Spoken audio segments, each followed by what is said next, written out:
Hello, everyone, and welcome back to today's story. In this episode, we follow Tuna and Alex as they help villagers recover after a devastating flood. But in the midst of their kindness, tragedy strikes. Tuna slips and injures her ankle.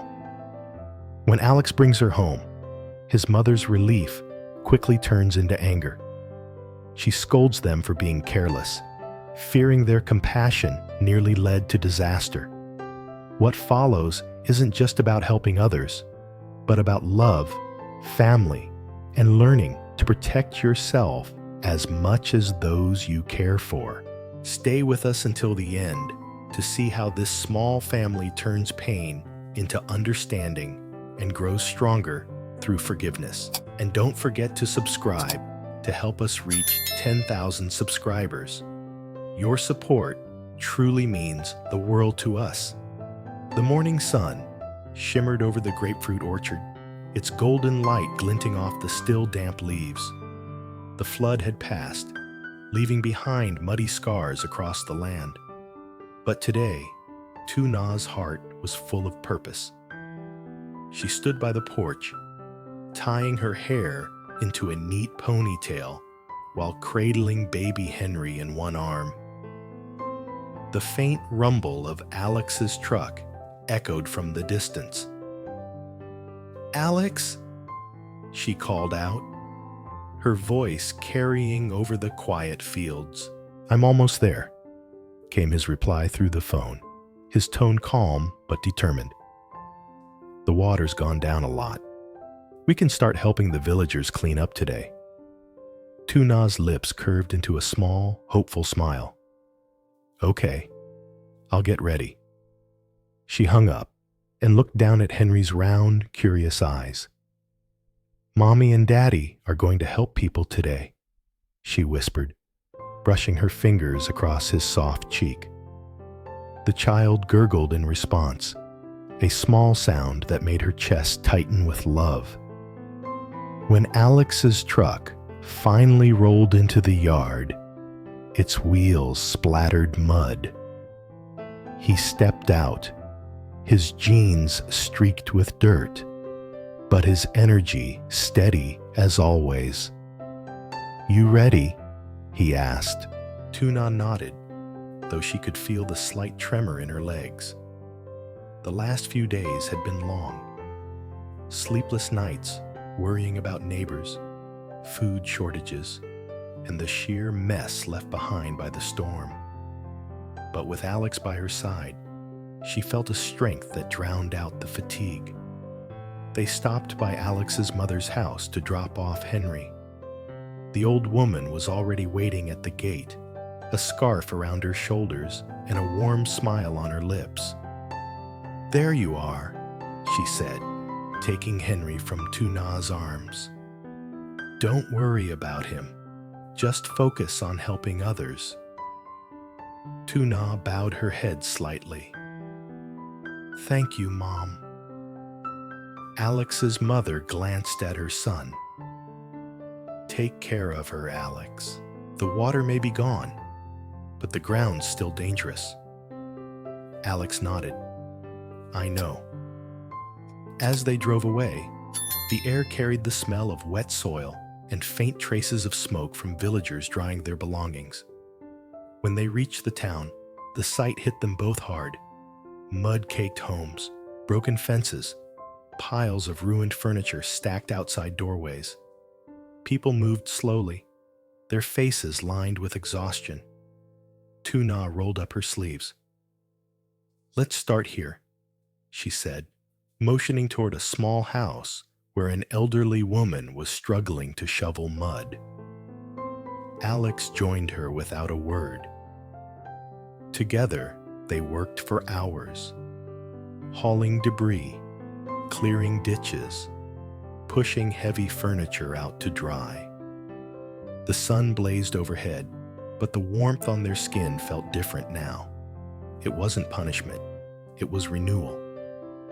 At one point, a little boy ran up to Tuna, offering her a handful of oranges, their peels still wet with river water. "For you," he said shyly. Thank you for helping my mom. Tuna crouched down, her heart tightening. You're welcome, sweetheart. Take care of your family, okay? By noon, their clothes were drenched in sweat and mud. Alex wiped his brow, handing Tuna a bottle of water. We've been at it for hours.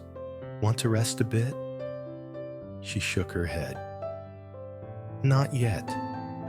Look at them, she said, nodding toward a group of villagers sweeping together. They've lost everything, Alex. I can't stop now. He smiled softly. That's what I love about you. Tuna laughed faintly. Don't flirt now. We still have 10 more houses to help. But in truth, exhaustion was catching up to her. Her legs ached, and her hands trembled slightly as she lifted another pail of muddy water. She didn't tell Alex, though. She didn't want to slow him down. By evening, the street began to glow with golden light again. People were smiling now, thanking Alex and Tuna for their help. The chaos had softened into something gentler, a fragile kind of hope. As they made their way back to the truck, Tuna stepped into a puddle hidden beneath the mud. Her foot twisted sharply, and she gasped, losing her balance. Nah! Alex rushed forward, catching her before she fell completely. I'm okay, she tried to say, wincing as pain shot through her ankle. Don't move, Alex said firmly. He knelt, brushing away the mud and examining the swelling already forming near her ankle bone. You're not okay. You twisted it badly. Tuna tried to stand, but the moment she put weight on her foot, a sharp cry escaped her lips. Alex didn't hesitate. He scooped her up in his arms, carrying her back toward the truck despite her protests. Alex, put me down. I can walk. He glared at her gently. No, you can't. You're stubborn, but not invincible. As the truck rumbled back toward the farm, Tuna leaned against his shoulder, her pride melting into quiet frustration. I just wanted to help, she murmured. I know, Alex replied softly. You did more than enough. When they arrived at his mother's house, the old woman came rushing out the moment she saw Tuna limping. What happened? She demanded, her eyes wide. She slipped in the mud, Alex said quickly, helping Tuna sit down. I think it's just a sprain. Alex's mother's face hardened instantly. A sprain? You let her get hurt? Her tone was sharp, laced with both worry and anger. You two went out there working like you're made of steel. Do you even think before doing these things? Mom, it was an accident. Alex started, but she cut him off. Accident or not, she's injured. Tuna, you should have stayed home. You just had the baby not long ago, and now you're dragging yourself into floodwater? Tuna lowered her head, guilt washing over her. I didn't mean to worry you. I just wanted to help. Alex's mother's voice softened slightly, though the tension in her shoulders remained. I know your heart is kind, child, but kindness means nothing if you destroy yourself in the process. What happens to Henry if you can't walk? Tuna blinked, tears welling in her eyes. Alex reached out to steady her hand. Mom, please, she already feels bad enough. I'm not scolding her to hurt her, his mother replied sternly. I'm saying this because I care. Both of you are reckless sometimes.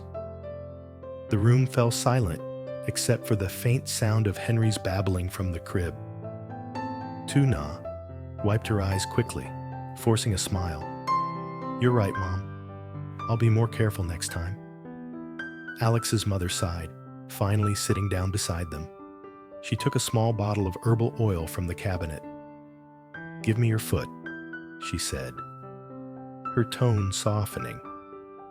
"Let's see if we can ease the swelling." Tuna hesitated, then obeyed. The older woman rubbed her ankle gently, the familiar scent of camphor filling the air.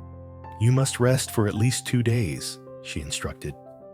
"No walking around the farm, understand?" Alex nodded quickly. "I'll make sure she rests." His mother gave him a pointed look. "You'd better. If she gets worse, I'll blame you." For a moment, silence wrapped around them again, thick but not cold. Tuna leaned back in the chair, watching the two people she cared for most exchange quiet glares of worry and love.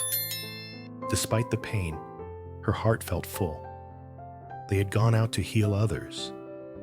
And somehow, even in the aftermath of her small accident, they'd been reminded of something deeper: the importance of care, not just for others, but for themselves.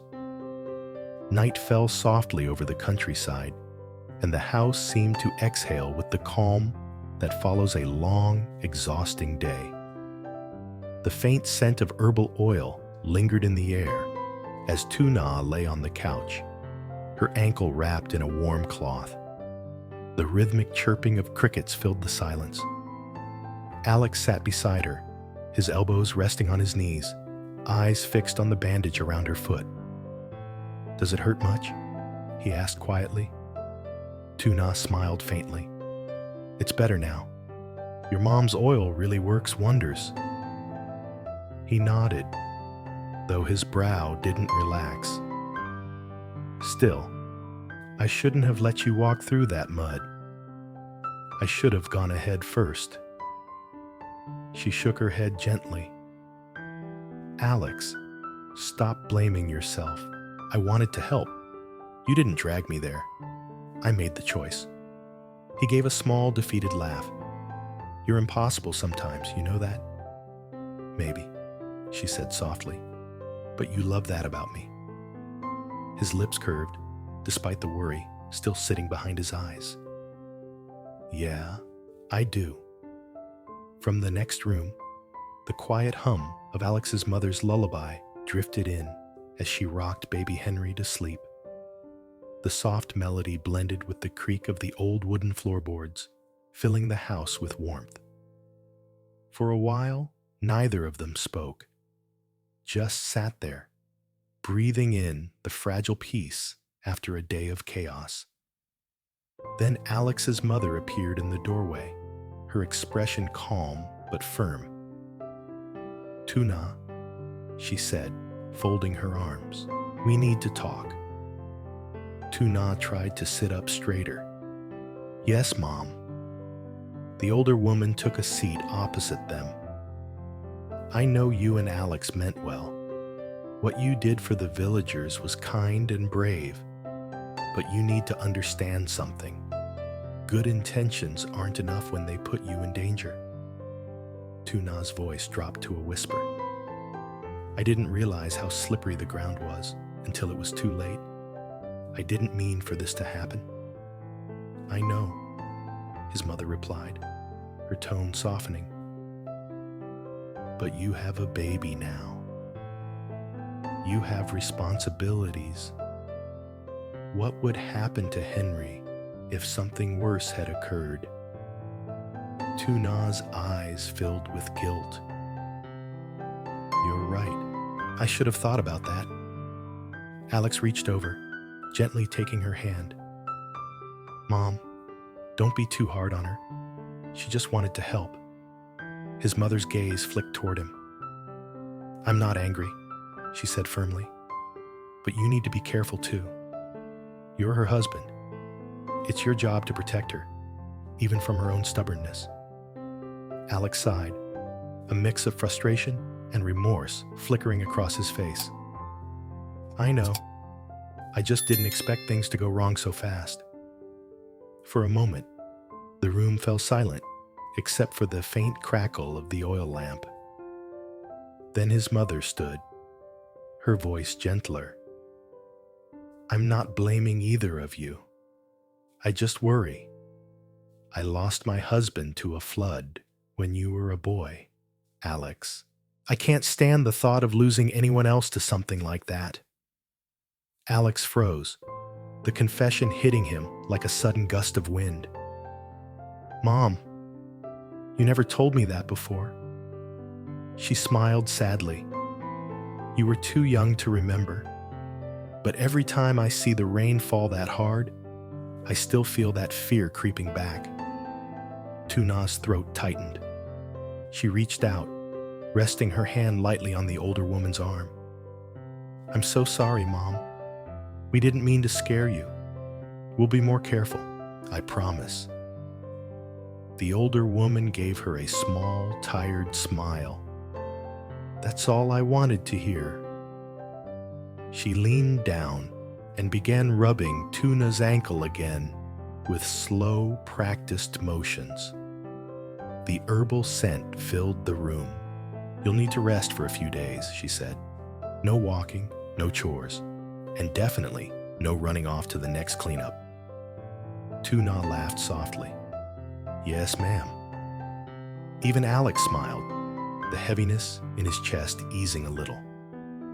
For the first time all day, the air in the house felt lighter.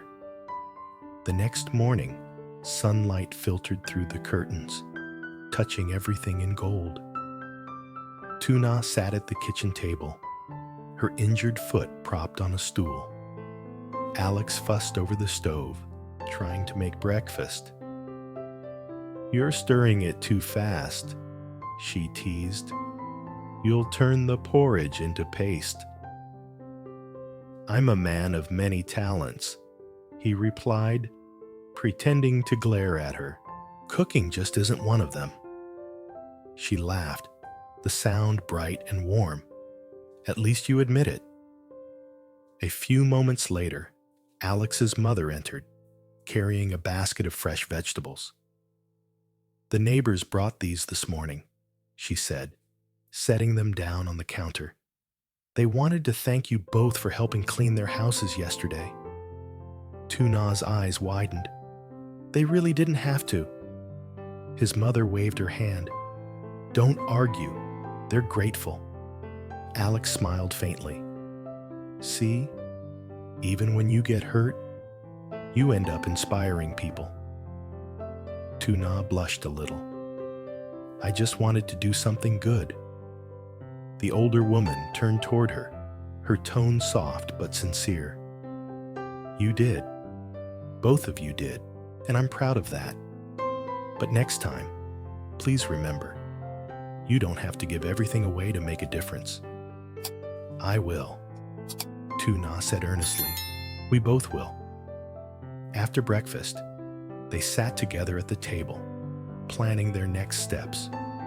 The flood had left many families struggling, and Tuna, despite her injury, wanted to help organize more aid.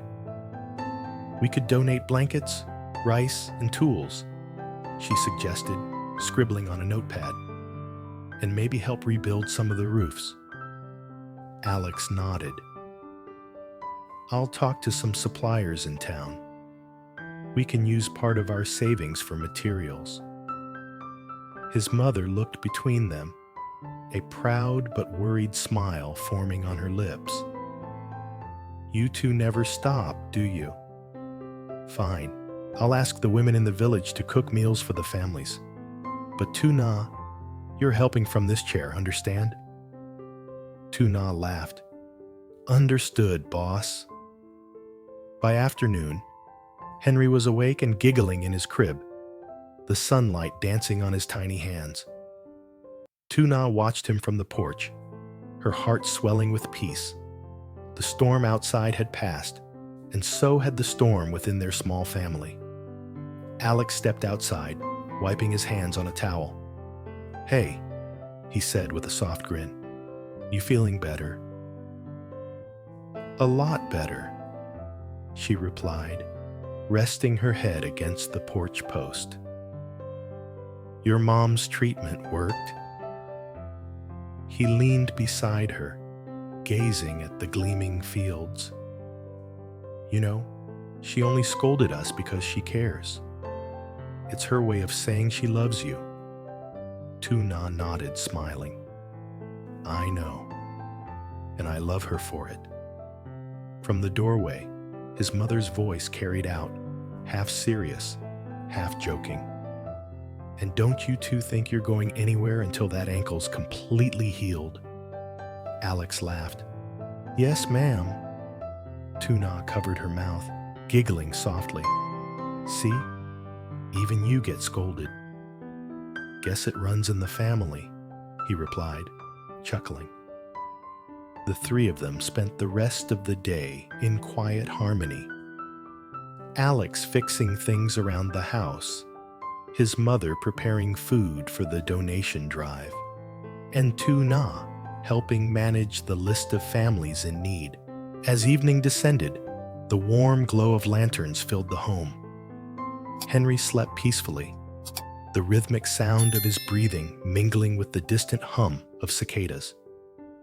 Tuna looked out over the darkening fields and whispered, After all this, I think I understand something. Love isn't just about giving, it's about protecting too.